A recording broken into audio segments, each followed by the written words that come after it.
Cheers, folks. Cheers, and welcome to Sunday Tea with Alona and Aleece. Man, we've got a good topic today. We do. Hot topic, some may call. Because Fiery. we know what's right around the corner, Valentine's Day. Yes. So we have our Cupid's closet, getting dressed for love. And that could be for ourselves, for someone else, for maybe the future someone else. There's a lot of variety. And for today, we also want to start off with knowing how we've come back from so many episodes leading up to today. So last week we had a wonderful live about permission to begin. And how did you feel on that topic? Oh, I think that is where all of our episodes were building up to come to that point, and we continue to progress because we've dropped all of the luggage, all of the baggage, all of the claims. Yes, and we've done all the learning, right? All of the learning that came with it. So last episode was to me very fundamental to move forward. Because without ability to allow yourself to be happy, without that permission to move forward, you're not gonna get anywhere. Yes. So let's move forward into our topic for today. And the start of it all is where are we based in our relationships? Are they healthy? Are they toxic? We've touched a little bit on toxic relationships and what that looks like, where how is it affecting you? So of course I had to go for the actual, I don't want to say definition, but the definition of a toxic relationship is one that consistently harms your mental, emotional, or physical well-being, characterized by patterns of disrespect, control, manipulation, and a lack of support, leaving you feeling drained, insecure, and unhappy, unlike healthy relationships that are built on trust and respect and mutual support. So these damaging dynamics can really affect, right, your goals, what you want, your desires, also your personality, what you're bringing to the table, to the external world, and that also can include, with patterns of family, friends, boss, peers. It doesn't have to be the intimate relationships. You can have toxic relationships in many forms in your life. And so that's something that we want to leave behind, right? Leave the junk in the trunk so that we can move forward for these new opportunities. Maybe that's a new job, a new pattern with family or friends, new aspects of love, right? Valentine's is right around the corner. So maybe if you don't have the love of your life right now, what are you bringing in to then not have that toxic relationship, and wanting to know, like, what does Cupid's magic look like for you, essentially? And I think about love stories with my friends and my family, like how everyone kind of got together and where their story ended up, because I get that question all the time about my husband and I, and like, how did that unfold with you two? So I feel like because we have a list of topics that we've shared with you or are sharing with you in this month of love, some little excitement, but I think someone needs to touch base on their love story. So I think, Alona, you want to share a little bit of you and Brian's love story? Absolutely. So when it comes to Brian and my story, it started back in 2022 when Brian stepped into my store. That was also about the time when I separated from my previous partner and moved on to something that I really was looking forward to. I definitely, in my mind, I wanted exciting relationship full of joy, happiness, opportunities, but the connection is what missing that was missing previously. And I wanted to make sure that whomever that I'm going to be with, I will have the back and forth. It will be my best friend, my lover, my partner and everything. Yes. So when people say 50-50, no, it's kind of more like 100. Yes. Yeah, 100. And then obviously you fluctuate a little bit, like someone's not the greatest week. Yeah. But that's all relationships. Correct. And so we met at about the same time as I left the relationship, and I knew that I was not ready for anything at that time because it was just too early, and I wanted to take time to define certain things for myself. It happened to be that it wasn't the right time for Brian either, and we just talked for a period of time and we separated. There was no magic, no sparkle, no nothing until half a year later. He came back to the store, and that's when the story begins. In half a year, I grew within my mindset, within what I wanted, and the definition of what I wanted has become more clear, more structured, substantial, structural. Yes. Yeah. Okay. And when we did meet, that was the time when, even though mentally I was prepared, but in practice it took a lot of time. So in previous episodes we've talked about doing the work. Correct. That was for me the time to actually work. Because one thing you can say a lot of things, but can you actually do it? Take an action.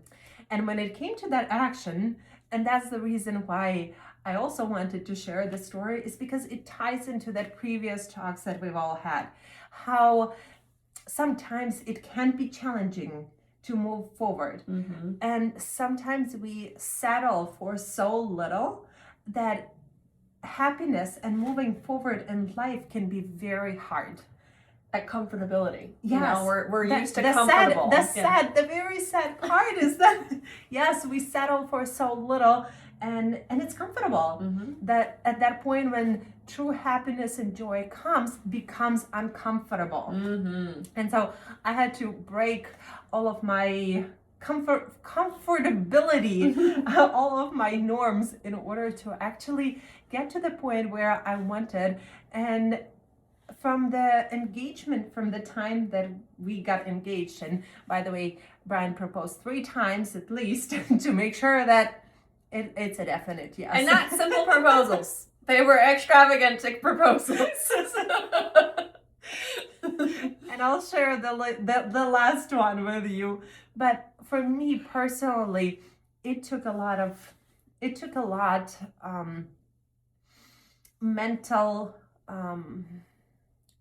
mentally being ready and mentally trying to figure out what is it that stopping me from moving forward, because internally I knew right away, or almost right away, that Brian is the right person for me, that I would like to spend the rest of my life with him.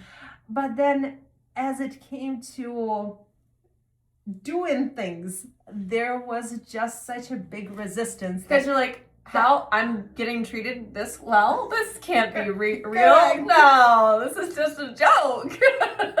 It can't be this good. And so we even did a dry run. Adam, actually Aleece's husband, walked in on us when we did do a dry run, because I was such a nervous wreck before the wedding that Brian suggested that we do something that would make me feel more comfortable. And things like that, you definitely realize that you see the difference in treatment. You see the love. You realize where it actually lays in those moments where the support comes unexpectedly, or proposals of nature that some people might see as silly or unnecessary, but he was there for me at all points. So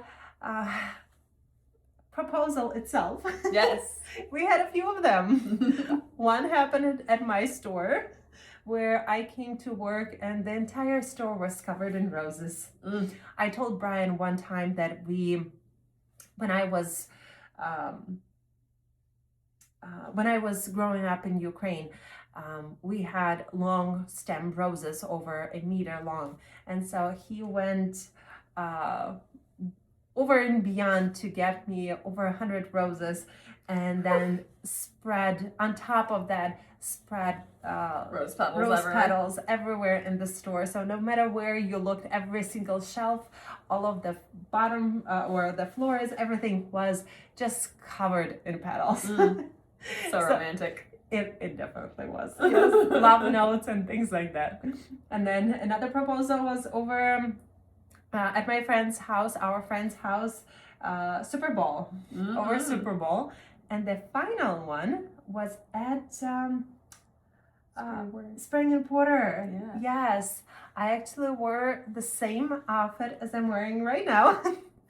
Brian coordinated with me his outfits. I did not know that proposal was gonna happen. I was just happy to be there for Valentine's Day and be there with him.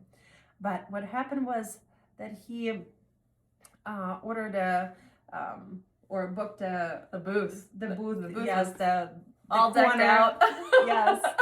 He made arrangements with a photographer to be there to take photos.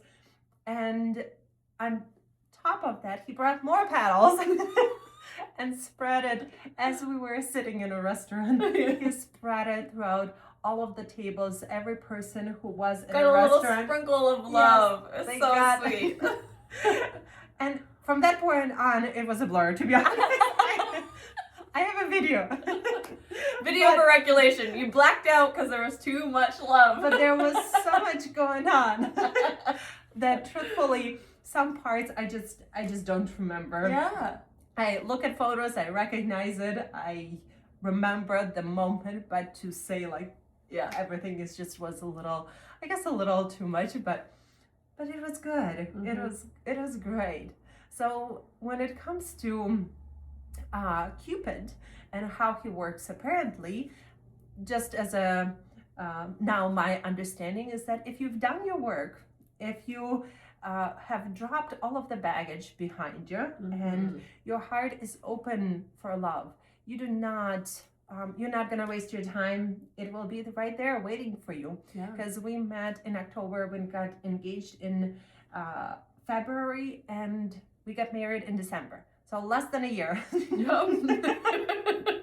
We did not waste time. No, but you knew what you wanted. And that to me is like, you both did the work. You had both trials and tribulations on all levels in your life, like personal, work, etc.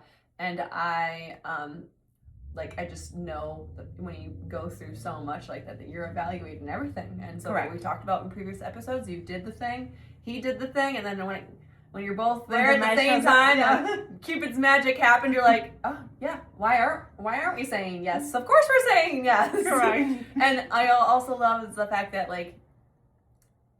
in that short amount of time, most people would be like, that's really quick. I mean, I didn't, knowing them, I had no thought or judgment for that, because it just made sense.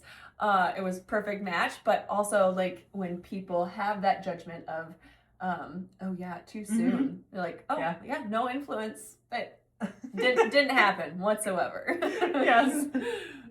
So with me wearing red for Valentine's, well, somewhat red, a little bit red. Yeah, you're red. I think when it comes to the holiday, it's expected, right, to wear red. It's expected to wear pinks. It's expected to have a date, and you're gonna go to do all the things. Yes.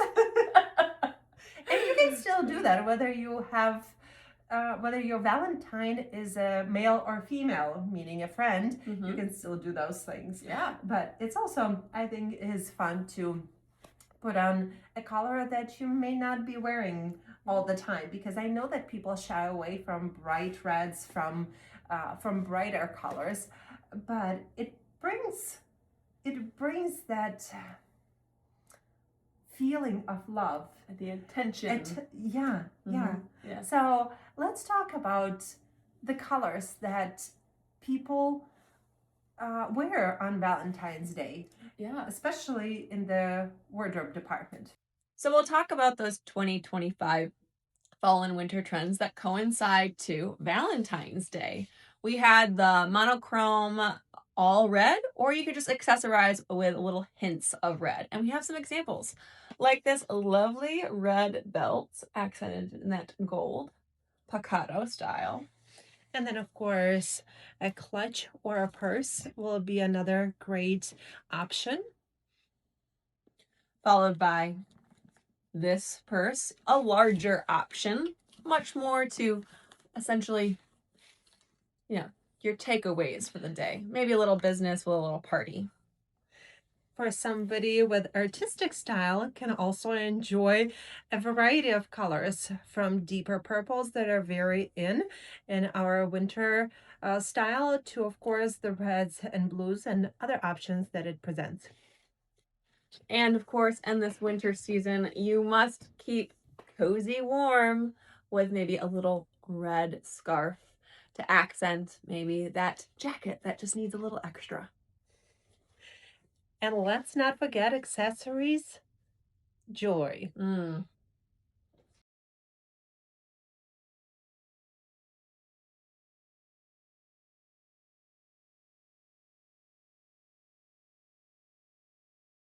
As you can see, I'm already Valentine ready, so you can always do something fun with your nails, but also your lipstick. That's another great option to add a pop of red to your outfit. One thing that I do like, one of my favorites, is the Chanel. That is something that I have come across a while back, and I love the fact that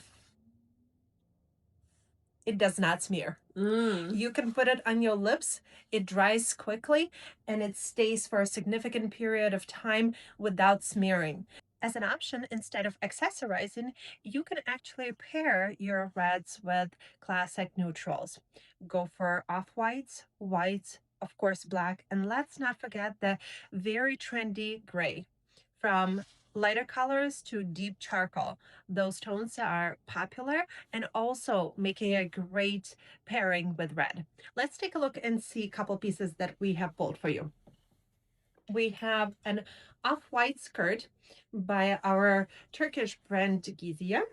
Let's move on to a brown with a little touch of detail here that pairs very well with the red blazer, and I'll bring it just a little bit closer for you so you can see, and slide this one under the red blazer. And of course, browns and reds pair very well together.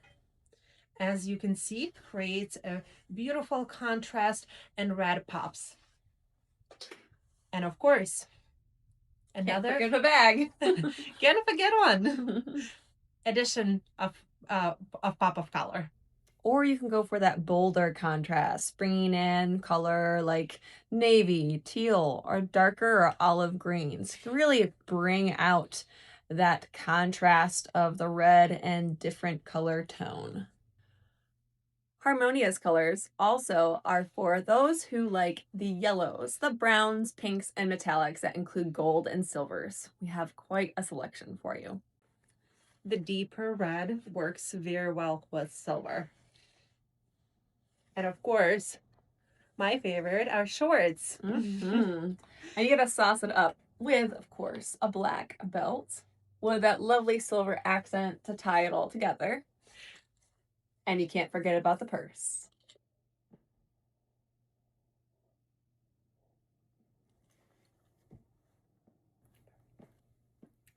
Burgundy, Merlot, Marcella. Those are other colors that are very popular and have been trending since fall of 2025. They're still your other option for those people who don't like very bright colors, who want to stay within the theme, but also enjoy less attention, spotlight. Spotlight, yes. So it begins with burgundy. Tailored trousers set the base, deep and grounding the look with strength and elegance.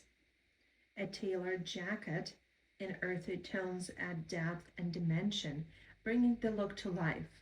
A sculptured neutral top softens the composition, effortless, feminine, and refined, balancing structure with ease.